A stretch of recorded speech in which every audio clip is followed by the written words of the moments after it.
Ah, ah, ah.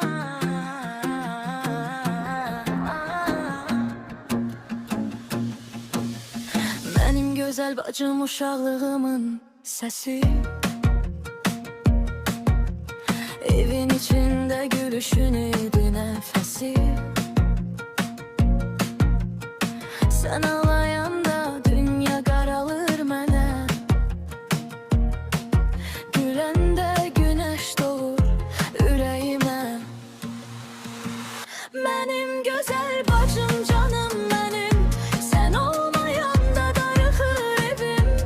Nə qədər böyüsə, ayrı düşsək də, yerini vermər heç kim ürəyimdə.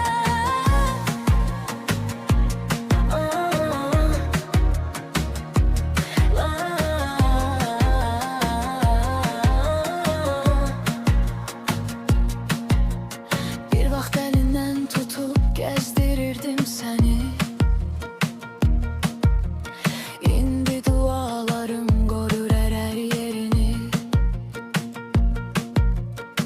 Vaxt keçir amma dəyişmir hisslərim. Sən mənim ən gözəl xatirəmsən bacım.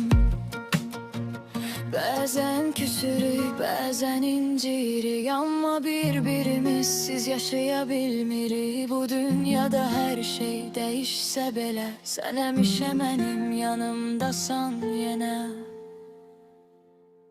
Mənim gözəl bacım, gözümün nuru, sənlə gözəldir bu həyat yolu.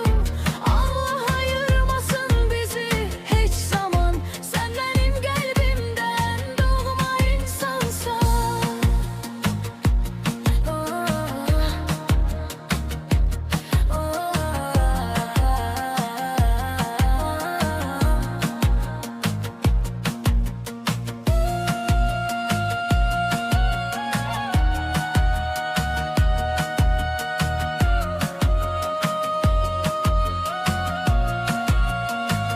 Mənim gözəl bacım, canım mənim, sən olmayanda da